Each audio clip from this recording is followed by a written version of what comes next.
네, 안녕하세요, 시청자님. 예, 안녕하세요. 네, 그동안 당뇨 증상이랑 백내장 때문에 고생이 많으셨죠? 예, 예, 예. 당뇨 약 혹시 복용하신 지는 얼마나 되셨나요? 지금 제가 당뇨병을 2012년도에 진단을 받았어요. 네. 지금- 그 이후로 계속 복용을 하셨을까요? 예, 지금 계속 먹고 운동하고 조절이 잘 되고 있는 거로 지금 나와 있거든요. 조절은 잘 되고 있고요. 예, 예. 백내장 진단을 받으신 건 혹시 언제쯤이셨어요? 백내장 진단은 지난 7월 달에 시력 검사를 하더니요. 네, 왼쪽 눈이 위험이 잘 안 보여서 네네, 시력이 안 나온다고 네네, 해서 병원에 치렀었거든요. 네네, 근데 병원에서 그 백내장이라고 네네. 수술을 해야 된다라고 말씀을 하시더라고요. 네. 그러니까 시력 수치는 혹시 어떻게 나오셨어요? 왼쪽 눈은 큰 글씨만 보니까 한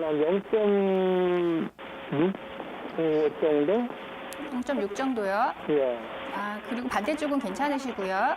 오른쪽은 잘 보이고요. 근데 예. 그동안에 그 오른쪽 눈이 잘 보이기 때문에 네네. 왼쪽 눈이 잘 안 보인다라고 하는 걸 생각을 못했던 것 같아요. 네네.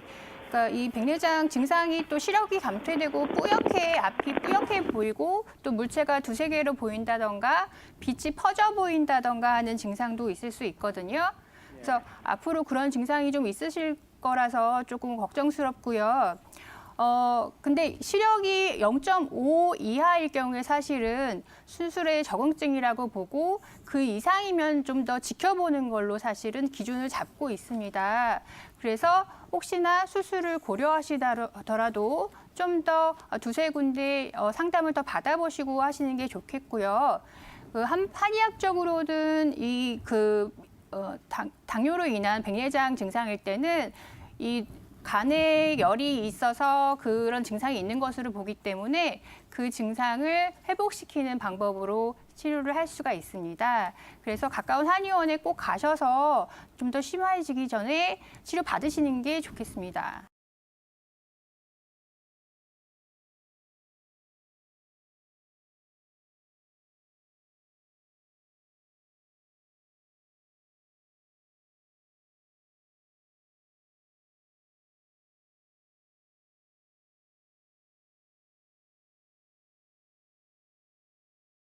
제가 먼저 두 가지 측면에서 얘기를 좀 해드리고 싶은데 수술을 과연 해야 되는지 말아야 되는지 그 수술 여부를 먼저 좀 얘기를 해드릴 거고 두 번째는 이제 수술을 그렇다면 언제 해야 되는지 두 가지를 좀 얘기를 먼저 해드리려고 합니다. 첫 번째로 이제 수술을 해야 되는지 말아야 되는지는 가장 중요한 거는 이 망막병증에 있습니다. 당뇨의 그 3대 합병증 중에 하나라고 하는데 당뇨 망막병증이 백내장이 있는 분들 지금 제가 이제 통계 자료를 계속 얘기를 좀 해드릴 거예요. 그래서 당뇨병성 백내장 환자의 약 70% 정도가 망막증을 동반하게 돼 있습니다. 근데 이게 왜 망막병증이 왜 중요하냐면 망막병증이 있는 상태에서 백내장 수술을 하게 되면 수술 예후가 굉장히 좋지가 않습니다. 그래서 일반적으로 이제 백내장 수술을 할 때 안과에서 수술을 할 때도 망막병증 여부를 반드시 먼저 가려내는 작업을 먼저 하게 되고요. 그리고 백내장 수술을 만약에 했다고 해도 백내장 자체의 예후도 별로 좋지가 않아요. 그래서 일단은 먼저 망막병증이 있는지 없는지를 감별을 해야 되는데 안과를 가보셨는지 그거는 잘 모르겠지만 일단 통계 자료를 말씀드리면 당뇨 망막병증은 크게 두 가지. 당뇨가 걸린 기간, 당뇨 이완 기간이랑 그다음에 그동안 당뇨 걸려서 지금까지 혈당이 잘 관리가 됐는지 이 두 가지에 따라서 당뇨 망막병증이 걸릴 확률이 굉장히 널뛰기식으로 왔다 갔다 하게 됩니다. 그래서 먼저 당뇨 이완 기간은 당뇨에 지금 걸린 게 예를 들어 15년 이상이 되면 통계적으로 60% 정도가 당뇨 망막병증이 온다라고 돼 있습니다. 그리고 약 30년이 넘어가면은 거의 90% 정도가 발병하게 된다고 돼 있고요. 그리고 이완 기간에 따라서 이제 차이가 장기간 가게 되면 결국 망막병증이 온다고 볼 수가 있는 거고, 그리고 혈당 조절이 만약에 되고 안 되고 이 여부는 예를 들어서 이제 통계로 보면 이완 기간 5년 이내일 경우에 혈당 조절이 잘 된 사람은 5년 이내일 경우 망막병증이 7% 정도밖에 오지가 않습니다. 그런데 만약에 230 당뇨 수치 230 이상으로 올라갔을 경우에는 5년 이내에 25% 정도가 망막병증이 나타난다고 하니까 혈당 관리를 잘 하는 게 앞으로도 망막병증 발생을 안 하는 것에 있어서 가장 중요한 거라고 할 수 있겠고, 뭐 이 얘기를 듣고 이제 너무 과도하게 혈당 조절을 한다고 뭐 인슐린 예를 들어 주사를 맞으시면은 주사를 많이 놓든지 약을 많이 복용하시게 되면 이 혈당 자체를 일정하게 유지를 못하고 저혈당까지 왔다가 내려갔다 하는 경우에는 오히려 더 악화되는 원인이 된다고 통계 자료에 나와 있기 때문에 적절한 선에서 유지를 하는 것이 가장 좋으니까 규칙적으로 약 복용하시고 당뇨 수치를 항상 규칙적으로 체크를 해보고 관리를 잘 해주시는 것이 좋겠고, 백내장 수술을 그렇다면 만약에 하게 되면 언제 해야 되는지는 백내장의 이제 3단계를 크게 나눌 수가 있는데, 백내장은 이제 초기 백내장, 그다음에 미숙 백내장, 성숙 백내장 이렇게 세 가지 단계로 나눌 수가 있습니다. 그래서 초기 백내장 같은 경우에는 증상 자체가 이제 뭐 크게 심하진 않은데 눈이 좀 침침하다 정도. 지금 시력이 갑자기 좀 떨어졌다고 했는데 아마 초기 백내장 정도로 제가 추측을 할 수 있을 것 같습니다. 일단 증상만 들어봤을 때는. 그럼 두 번째 단계는 미숙 백내장인데 시야가 뿌옇게 이제 시야가 바뀌게 됩니다. 그리고 세 번째 성숙 백내장으로 넘어가면 육안으로 이제 혼탁이 보이게 되는 건데, 보통 미숙 백내장 단계에서 수술을 했을 때 가장 예후가 좋습니다. 그래서 지금 현재 초기 백내장 단계일 경우에는 저는 한방 치료를 이제 그 안과를 전문으로 보는 한방 치료를 받는 것을 좀 추천을 해드리고, 그게 아니고 지금 시야가 뿌옇게 많이 흐려지는 증상이 나타난다, 이럴 경우에는 일단은 수술을 한번 생각해 보시는 것이 좋지 않을까, 그 정도로 정리할 수가 있겠습니다.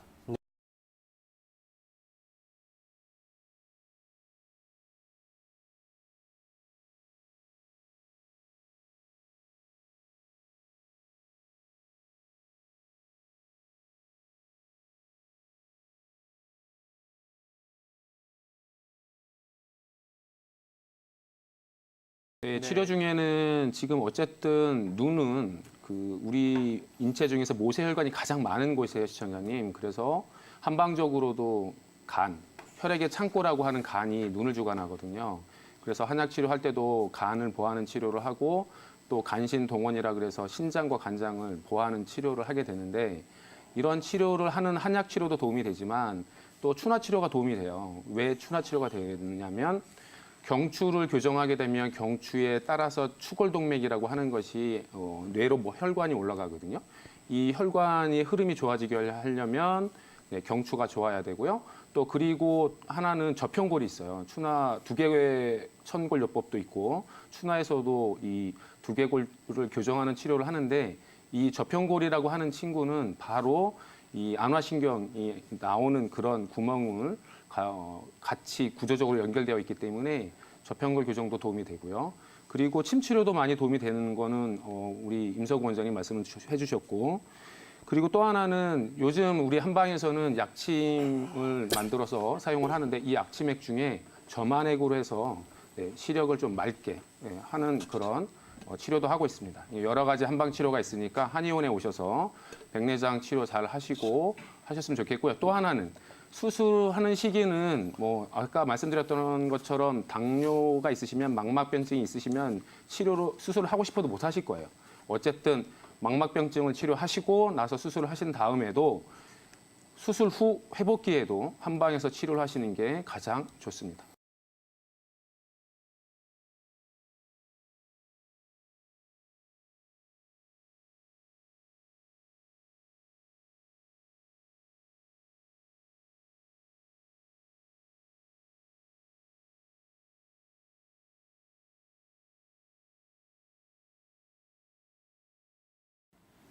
네, 지금 어머님 같은 경우는 당뇨 합병증으로 인한 지금 그 백내장이 생기는 거기 때문에 대부분의 당뇨 합병증이 이제 전반적으로 말초로 가는 혈액 순환이 굉장히 장애를 받습니다. 그러니까 손끝, 발끝 이런 쪽에 어떤 괴사라든가 이런 증상이 나타날 수 있고, 눈도 어떻게 보면 굉장히 말초 부분이기 때문에 말초로 가는 혈액 순환이 떨어져서 어떤 이런 수정체가 혼탁해지고 단백질이 변성된다든가, 그래서 백내장이 생긴다든가, 또 그 순환을 막아서 녹내장이 발생한다든가, 그리고 아까 말씀드렸던 것처럼 망막이 아예 이렇게 좀 퇴화가 되면서 망막 병증이 생긴다든가, 이런 조금씩 눈에 대한 퇴행성 질환이 생기기 마련인데요.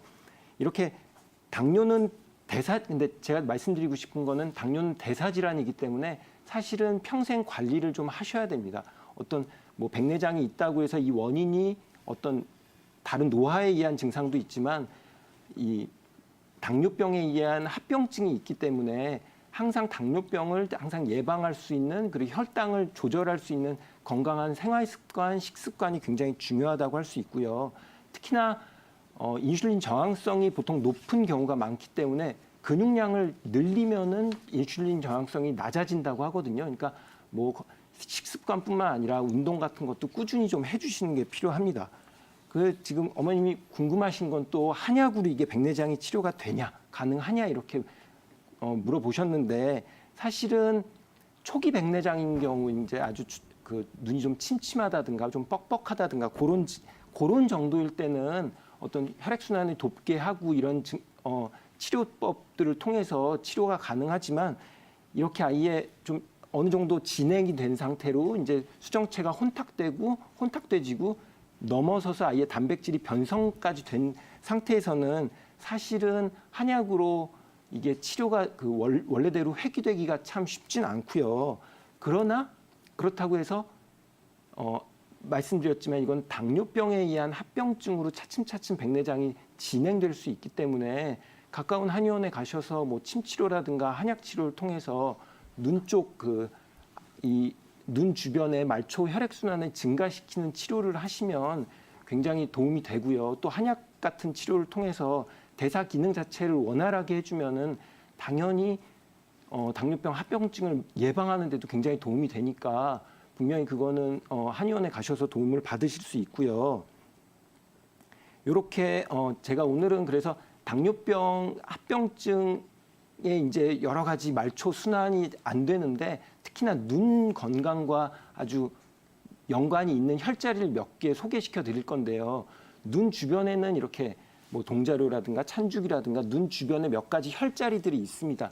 그럼 이런 혈자리들이 사실은 고서에도 보면 굉장히 뭐 백내장이라든가 어떤 그 눈이 침침하다든가 안구 건조증에 굉장히 좋은 혈자리세요. 근데 이런 자리를 뭐 한의원에 가셔서 침을 맞으셔도 되지만 그냥 뭐 손을 깨끗이 닦으셨거나 아니면은 이렇게 세수하실 때 이런 자리를 다 외우실 수는 없고 그냥 눈 주변에 있는 되게 혈자리가 많다. 그 주변을 그냥 세수하시면서 이렇게 마사지 하시는 것이 굉장히 도움이 됩니다. 그리고 눈 주변에는 굉장히 눈도 사실은 이렇게 공중에 붕 떠 있는 게 아니라 눈 주변에 굉장히 그 근육들이 많이 있거든요. 그런 근육이 사실은 피로해지고 그러면서 눈 쪽으로 혈액순환이 더 방해받는 경우가 굉장히 많기 때문에 아까 그런 혈자리들을 잘 마사지하고 이렇게 지압을 해주시면 그런 근육 쪽으로 혈류량이 굉장히 좋아지기 때문에 그런 부분도 도움이 됩니다. 그리고 이렇게 눈 주변의 혈액순환뿐만 아니라 요 눈으로 가는 혈액순환이 또 이런 풍지열 같은 데를